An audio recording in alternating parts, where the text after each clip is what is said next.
Welcome back to the Grenadier podcast, Real Estate Uncovered. Today I speak with Shelley Anderson, our branch manager and business owner from Harcourts Riccarton, on how to select the right real estate consultant. You obviously love this business. Tell me what you love the most about it. Today, an absolute exclusive. Welcome back to the Grenadier podcast, Real Estate Uncovered. Well, hi, Shelley. Thanks for joining us on the podcast. Can you introduce yourself? Thanks for having me, Lisa. I'm Shelley Anderson, and I'm the branch manager at the Harcourts Riccarton office. Fabulous. Today we're going to talk about selecting the right agent. So can you tell me, from the seller's perspective, what key qualities do you think people should look for in their sales consultant? You know, this is such a great question. The obvious answer is they should be looking for someone who's going to sell their house really, really well. But there's so much more to it because a real estate transaction is not just a commercial transaction. There's so much emotion that is involved in that. And therefore, I think when you're looking for a selling agent, you need to have someone who you're going to connect with really well. You need to be conscious that they're going to be in your house a lot over several weeks. And also, you may have to have some frank and perhaps difficult conversations with that agent. Will you be able to handle that from the agent that you select? What do you think would be important questions for a seller to ask that consultant in their interview process when they're considering selecting someone? Definitely, you need to get a sense of, have they done some homework? Do they have some local knowledge? But also, I think what's really key is, do they have the energy or the enthusiasm to actually take on the task of selling your home? And then perhaps, how are they going to market it? What do they see as the selling points? And perhaps how long will the campaign take? And maybe map out a little bit of detail around that. So you're really, really comfortable with the fact that you have chosen the right person to be in your home and promoting it to the buyers out there. Yeah, absolutely. What about perhaps testimonials? Would you recommend that sellers perhaps ring past clients or look at some testimonials online? We all know that personal recommendation is probably the best sort of recommendation. So actually, I think that is quite a good idea. But at the end of the day, I do believe you need to judge the person for yourself, and there needs to be that connection between you. For some people, it will be more important than others, and also obviously the property, it might be more of an investment property, so therefore you don't have that emotional connection to it like you would if it was your family home that you were selling. So yeah, I think there's quite a lot to it that needs to be taken into consideration. Absolutely. In terms of that consultant's marketing proposal, what do you think are the keys to for a seller to look at and critique in terms of the time frame, how quickly, how successfully it will be sold? The first thing is, does the agent get my house? Do I feel really confident that the agent understands the nuances of my house and my neighbourhood, and will they be able to convey that to the buyers? Sometimes we have tricky properties to sell, so you need an agent who's going to get their head around those tricky situations and be able to convey it really well to buyers. But time frame is key, and I think having that conversation with your agent so that the agent understands your motivation. A good agent will have really great suggestions about presenting your home as well as possible, and then about how best to market it. Of course, using Harcourts is, I believe, a no-brainer, because the minute your property hits the market with Harcourts, you're already having far more eyeballs on it than any other situation, because we have 500 agents who are,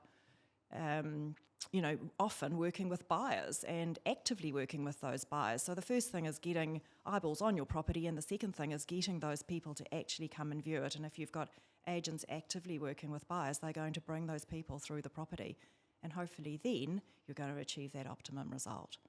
Yeah, absolutely, Shelley. And I think you alluded to something quite important, and that is their local knowledge, and especially knowledge required for transacting in the Christchurch marketplace. So how important is that for sellers? It's an interesting one, because Christchurch, for those of us that are in Christchurch, understand there are very subtle nuances between areas and locations.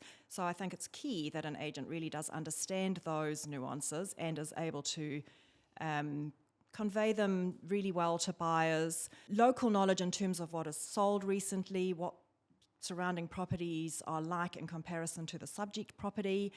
That's really important. You need to have confidence that your agent is going to be able to say to buyers, look, that property down the road sold recently for X, and therefore I think this one is better or perhaps not as good, whatever. Yeah, so local knowledge, definitely key.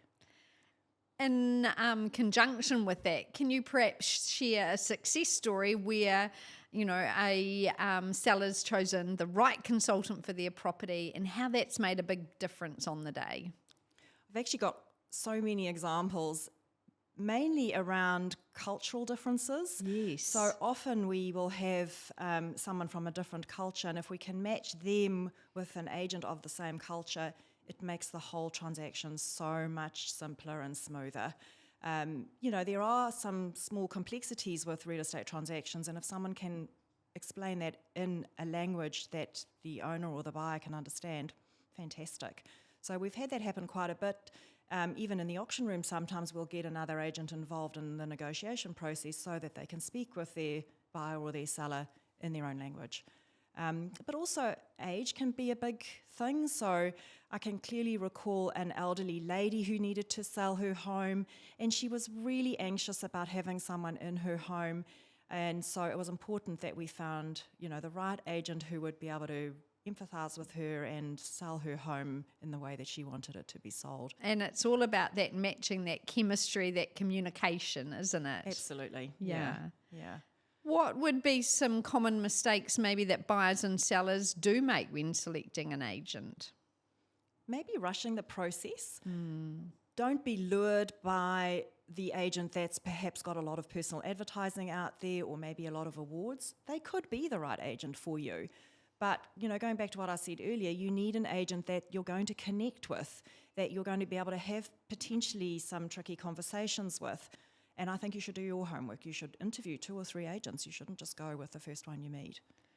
Yes, and I think also what's important is not being, to use your word, lured by high appraisals, people that are perhaps promising prices that just kind of don't line up with statistical, evidence in the region. The other thing that the Harcourts network does is work really well with buyers. Is there a cost to buyers to work alongside an agent, Shelley? No, there's no cost at all to the buyers. In fact, what happens is the commission is paid by the owner, and that commission is split between the agent who lists the property and the agent who sells the property.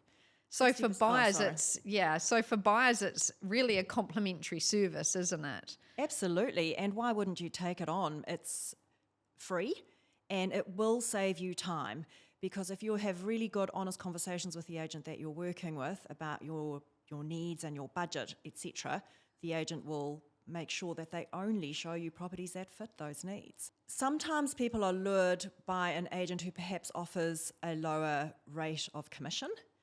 But I think what you need to be very careful of is that agent will probably try and sell the house really quickly. And will that achieve the best result for you?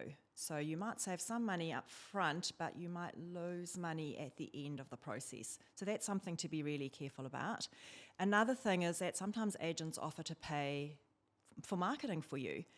That means they are now invested in selling your house as quickly as possible to recoup their costs.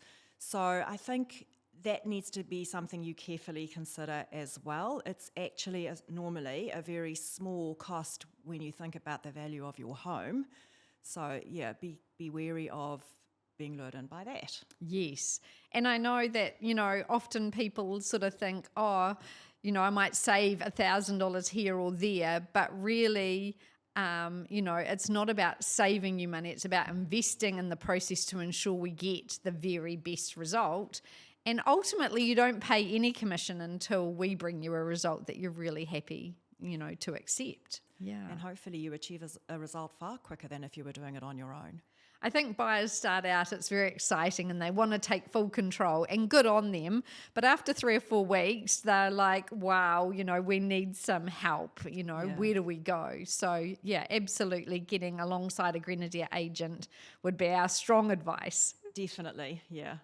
Yeah, I've got lots of examples of that too. We met a lovely young couple several months ago who had been looking on their own for months. And as soon as they got an agent involved, we had them in the auction room and sold 2 weeks later. Yeah, I remember that. Yeah. They looked so relieved. Oh, it was very exciting, actually. Yeah. You spoke about our fantastic Harcourts network, over 500 agents. For buyers and sellers who don't necessarily understand how Harcourts works and how they're different from other real estate agencies, can you explain that process a little bit more in depth? Yeah, our agents are probably quite incentivized to work with buyers because our commission splits are 60% to the listing agent and 40% to the selling agent.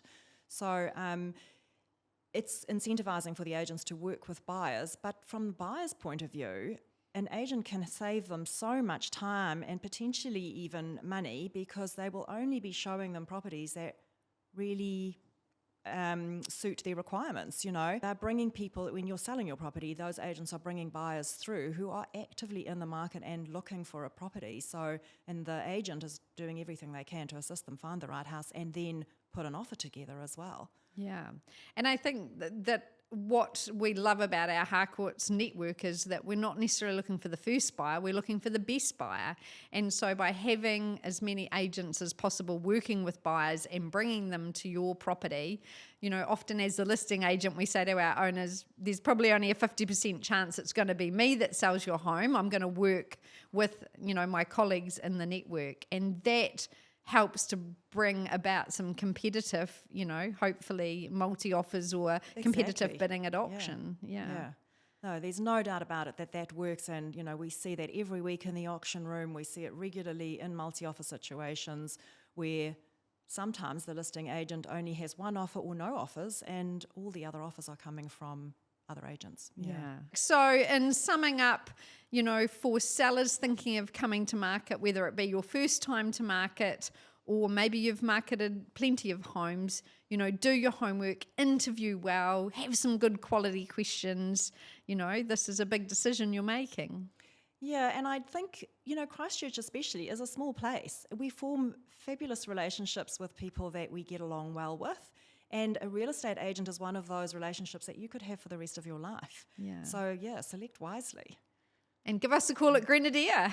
100%. Thanks, Shelley, very much for your insights today. Thank you so much for tuning into the Grenadier podcast. We hope you've enjoyed the show. Please give us 5 stars. We'd really appreciate it.